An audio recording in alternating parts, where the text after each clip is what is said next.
একটা আলোচনা আপনাদের সামনে করি। সেটা হলো যে সেদিন আমি একটা টেলিভিশনে গিয়েছিলাম। সেখানে আমার সাথে ছিলেন একজন সিনিয়র সাংবাদিক। তিনি যুক্তি দিচ্ছিলেন যে এনসিপির নেতারা যদি গোপালগঞ্জে এসে প্রথমেই বঙ্গবন্ধুর মাজারে যে শ্রদ্ধা নিবেদন করতেন এবং সবাইকে বলতেন যে আসেন এখানে আমরা শ্রদ্ধা নিবেদন করি, তারপরে যদি তারা রাজনৈতিক কর্মসূচি করত তাহলে এমনটা ঘটতে নাও পারত। এটা আমার কাছে খুবই অতি সরলীকৃত একটা বক্তব্য। সেই ক্ষেত্রে আমার যতদূর মনে পড়ে যে বহু আগে সম্ভবত তারেক রহমানও বঙ্গবন্ধুর মাজারে শ্রদ্ধা নিবেদন করেছিলেন, সেই গোপালগঞ্জ দিয়ে খুলনায় যাওয়ার পথে এরকম একটা হবে। কিন্তু বিগত লম্বা সময় ধরে আওয়ামী লীগ যে রাজনৈতিক কালচারটা চালু করেছে সেটা ছিল প্রচণ্ড হিংসাত্মক, অপর পক্ষকে নির্মূল। অপর পক্ষকে শুধু নির্মূল না, তাদের যারা মারা গেছেন তাদের তো শ্রদ্ধেয় নেতা শহীদ প্রেসিডেন্ট জিয়াউর রহমান, তাকে উদ্দেশ্য করে যে কটূক্তি করেছে, পাকিস্তানের চর বানিয়েছে। তারপরে ওই ঢাকার উদ্যান, জিয়াউর রহমানের চন্দ্রিমা উদ্যানে জিয়াউর রহমানের মাজার পর্যন্ত তারা নিশ্চিহ্ন করার চেষ্টা করেছে, সংযোগ বিচ্ছিন্ন করেছে এবং যে ধরনের কটূক্তি উচ্চারণ করেছে। তারপর এই কালচার, এই মানে অন্যের কাছ থেকে আশা করা, এটা কি যায়? আপনি আরেকজনকে অসম্মান করবেন আর নিজেকে সম্মানিত রাখবেন, সবাই আপনাকে সম্মান করবে, এটা হয়? আমাদের এখানে কি সেই কালচারটা হয়েছে যে যারা মুক্তিযুদ্ধের মহান যেই নেতা বা যারা অংশগ্রহণকারী তাদের প্রতি দলমত নির্বিশেষে সবার শ্রদ্ধা থাকবে? সেই কালচার তো আপনি করেননি। তাহলে আপনি অন্যের কাছ থেকে আশা করেন কি করে? এই বিভাজনের রাজনীতিতে আপনি কিভাবে অন্য একটা দলকে বলেন যে এখানে তারা আগে শ্রদ্ধা নিবেদন করবে? মানে শক্তির কাছে বশ্যতা স্বীকার করবে নাকি সত্যিকার অর্থে শ্রদ্ধা জানাবে?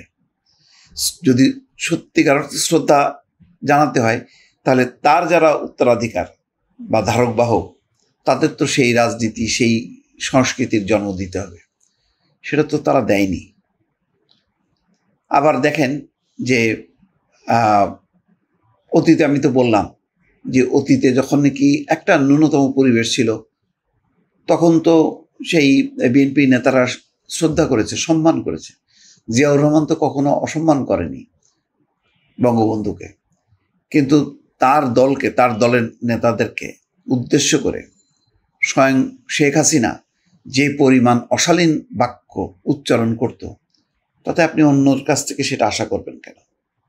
এক। দুই নম্বর হলো যে এইটা করলেও যে আপনি নিশ্চিত, ওটাকে তো ধরা হতো যে তারা আসছে বঙ্গবন্ধুর মাজার ধ্বংস করার জন্য, সেই প্রচারটা চালানো হতো। কারণ এই এনসিপির সমর্থক বা শুভাকাঙ্ক্ষীদের কেউ কেউ তাদেরকে উস্কানি দিয়েছে যে গোপালগঞ্জে যাও এবং গোপালগঞ্জের বঙ্গবন্ধুর মাজার উড়ায় দাও। তো গোপালগঞ্জের সাধারণ মানুষকে তো তারা ওই সেন্টিমেন্টে তাদেরকে উজ্জীবিত করেছে বা উত্তেজিত করেছে যে ওরা আসছে বঙ্গবন্ধুর মাজার উড়ায় দেবে, ওরা বঙ্গবন্ধুকে মানে না। তো যেহেতু ওই অঞ্চলের সন্তান শেখ মুজিবুর রহমান, তো তার প্রতি একটা তো আপামর মানুষের ওখানকার একটা সেন্টিমেন্ট আছে, ওই সেন্টিমেন্টকে তারা কাজে লাগিয়েছে। কিন্তু আপনি এইটা বলতে পারেন না একটা রাজনৈতিক দলকে আপনি বাধ্য, আপনি ওখানে আপনি মাজার জিয়ারত করবেন।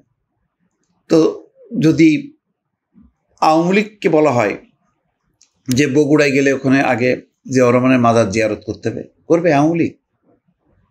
বা ঢাকায় কখনো করেছে? করেনি তো। তাহলে আওয়ামী লীগ যেটা করেনি আপনি অন্য দলকে করাবেন, বাধ্য করবেন, আপনি তাদেরকে উদ্বুদ্ধ করবেন। তো উদ্বুদ্ধ করার মতন কি সেই কালচারটাকে আপনি চর্চা করেছেন? আপনি তো হিংসা ছড়িয়েছেন, আপনি দানব আকারে একটা পরিস্থিতি তৈরি করছেন। সারা দেশে আপনি শক্তির জোরে, ক্ষমতার জোরে ভাস্কর্য নির্মাণ করছেন, কিন্তু ওই রাজনৈতিক ভাস্কর্য আপনি তৈরি করেননি যে ভাস্কর্যটা সবাইকে একত্রিত করবে। আপনি ঐক্য সাম্যের, সবাইকে মর্যাদা, সবার অধিকার আপনি নিশ্চিত করলেন না, আপনি জেলায় জেলায় ভাস্কর্য বানায় একদম ছড়ায় দিলেন, বললেন যে ওখানে তুমি শ্রদ্ধা নিবেদন করতে বাধ্য। এটা হয় কোনোদিন? আপনি ভোটের অধিকার দেবেন না, আপনি সুষ্ঠু অবাধ নিরপেক্ষ নির্বাচনের কথা মানবেন না, দেবেন না, ক্ষমতায় থাকবেন জোর করে, আর বলবেন শ্রদ্ধা করো, আর অন্যকে আপনি অশ্রদ্ধা করবেন।